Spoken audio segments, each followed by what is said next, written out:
दोस्तों, भारत लंबे समय से चाइना और पाकिस्तान से छिटपुट लड़ाइयां लड़ रहा है। ये एक सच्चाई है और एक दिन ऐसा आएगा कि इन देशों के बीच होने वाले छोटे मोटे झगड़े फुल स्केल वार में कन्वर्ट जरूर होंगे और चाइना इसके लिए एक तगड़ी प्लानिंग भी कर रहा है, जिसमें भारत के मित्र राष्ट्रों को कमजोर करना और अपने दोस्तों की संख्या बढ़ाना, इस प्रकार के टैक्टिक्स चाइना की प्लानिंग में शामिल हैं। अगर आप भी इस वर्गीकरण से एग्री करते हैं तो इस वीडियो को लाइक करते हुए ज्यादा से ज्यादा शेयर करें। और आपके हिसाब से कौन सा देश किस देश की साइड लेगा, अपनी राय वीडियो के नीचे कमेंट में लिखकर जरूर बताएं। तो चलिए शुरू करते हैं। यूं तो न्यूक्लियर पावर का जमाना है, ऐसे में युद्ध लंबे समय तक नहीं चल सकते और अगर ऐसा होता है तो ये पूरी दुनिया के लिए अच्छी खबर नहीं है। इसीलिए भारत और चाइना दोनों ने ही एक दूसरे पर पहले न्यूक्लियर हमला न करने की नीति को अपनाया है। तो इस प्रकार जब तक युद्ध पारंपरिक तरीके से चलेगा तब तक देखते हैं कौन सा देश किसे सपोर्ट करेगा। शुरुआत करें चाइना से, तो चाइना का हर मौसम का मित्र है और भारत का दुश्मन है पाकिस्तान, जो बिना किसी प्रश्न के चाइना के साथ हो लेगा। इसी तरीके से एंटी पाकिस्तानी सेंटीमेंट और भारत की बेमिसाल दोस्ती के लिए अफगानिस्तान भारत का साथ देगा। अगर बात होती है युद्ध की, तो इसमें किसी भी देश के पड़ोसी बहुत ज्यादा इम्पोर्टेंट भूमिका निभाते हैं, लेकिन फिलहाल की घटनाओं को देखते हुए लगता है कि नेपाल चाइना का साथ देगा। इसी तरीके से भूटान भारत की सहायता कर सकता है। सहायता में स्थान ही दे देना, कुछ सैनिकों की मदद ही कर देना, ये भी युद्ध के दौरान बहुत बड़ी बात हो जाती है। बीते दिनों की घटनाओं को देखकर लगता है कि तुर्की भी पाकिस्तान से अच्छे रिलेशन की बदौलत चाइना का ही साथ देगा,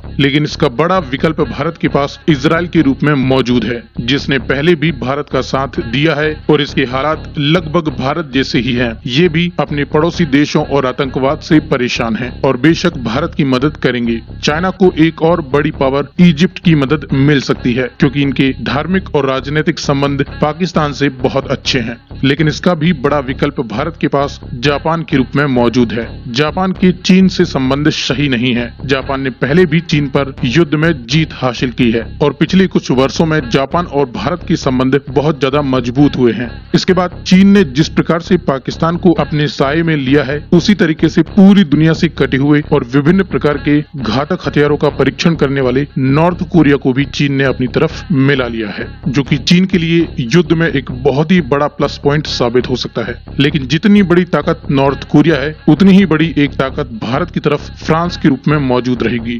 फ्रांस भी कट्टर इस्लामिक आतंकवाद से परेशान है। फ्रांस ने पहले ही अपने देश में इमामों द्वारा फैलाए जाने वाले अंधे विश्वासी ज्ञान की प्रथा को समाप्त कर दिया है और इसके रिलेशन भारत के साथ काफी अच्छे हैं। फ्रांस युद्ध में भारत की मिलिट्री से लेकर नए टेक्नोलॉजिकल हथियारों से काफी मदद कर सकता है। और जब युद्ध में नॉर्थ कोरिया शामिल होता है तो इनके विरोधी साउथ कोरिया के भारत से संबंध अच्छे हैं, जो कि एक बहुत बड़ी फौज भी है। इसीलिए साउथ कोरिया भारत को सपोर्ट जरूर करेगा। जैसे जैसे युद्ध बड़े स्केल पर पहुंचेगा, वैसे ही चीन का विरोधी देश और दुनिया का सबसे ज्यादा शक्तिशाली देश अमेरिका भारत की मदद कर सकता है। और अरब देशों में अमेरिका का सबसे बड़ा विरोधी है ईरान। ईरान मिडिल ईस्ट की एक बहुत बड़ी पावर भी है, जो कि इस आधार पर सीधे सीधे चाइना का साथ जरूर देंगे। जितना ज्यादा हम यूएसए के करीब हुए हैं, उतना ही ज्यादा हम ईरान से दूर भी हुए हैं। ये एक सच्चाई है। इसके अलावा तुर्की और पाकिस्तान के सपोर्टिव देश हैं सीरिया, लेबनान और कुवैत। ये भी इस युद्ध में तुर्की के बलबूते चाइना का ही साथ देंगे। उसी प्रकार से ईरान के अपोजिट देश हैं United Arab एमिरात, kingdom of Saudi Arabia और जॉर्डन। ये देश भारत की तरफ हो जाएंगे। दोस्तों, ये तो वो देश हैं जो सीधे सीधे चीन और भारत के बीच अगर कोई युद्ध होता है तो उसमें इन दोनों देशों की मदद करेंगे। इसके अलावा कुछ देश हैं जो न्यूट्रल होंगे, यानी युद्ध के शुरुआती दिनों में ये किसी का भी पक्ष नहीं लेंगे, साथ ही इनडायरेक्ट मदद जरूर कर सकते हैं। इसमें सबसे बड़ी शक्ति है रसिया। अब आप सोचेंगे कि रूस हमेशा ही भारत का साथ देता है, तो यहाँ पर एक कंट्रास्ट बनता है अमेरिका और रूस के बीच। रूस के चीन से संबंध अच्छे हैं और साथ ही रूस और अमेरिका के बीच कट्टर दुश्मनी है और भविष्य में अमेरिका के साथ अगर रूस को युद्ध करना है तो चीन उसका सबसे बड़ा पार्टनर होगा, क्योंकि चीन और रूस दोनों ही अमेरिका के दुश्मन माने जाते हैं। अगर अमेरिका भारत की साइड लेता है, जिसके ज्यादा चांसेस हैं, तो रूस इस युद्ध में सीधे सीधे शामिल नहीं होगा। हालांकि वह भारत को इनडायरेक्ट मदद जरूर कर सकता है। है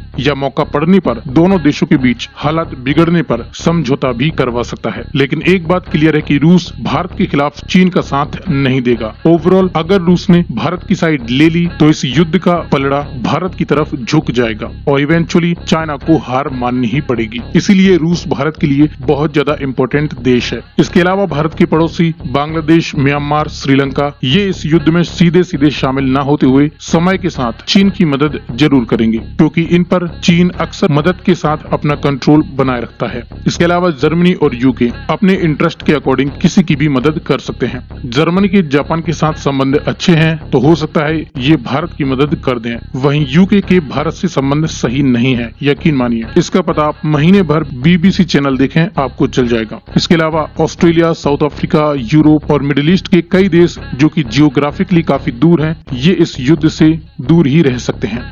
दोस्तों, फिलहाल की विश्व राजनीति को देखते हुए और चाइना और भारत के अन्य देशों के साथ संबंधों के आधार पर अगर इन देशों के बीच निकट भविष्य में युद्ध होता है तो ये वो देश हैं जो एक दूसरे की मदद करेंगे। इसे देखकर भारत का पलड़ा ज्यादा भारी लगता है। रूस, अमेरिका, फ्रांस, जापान जैसे देश अगर भारत की साइड लेते हैं तो चाइनीज गठबंधन ज्यादा समय तक टिक नहीं पाएगा। और आपके अकॉर्डिंग किस देश को इस सूची में और शामिल होना चाहिए था? अपनी राय वीडियो के नीचे कमेंट में लिखकर जरूर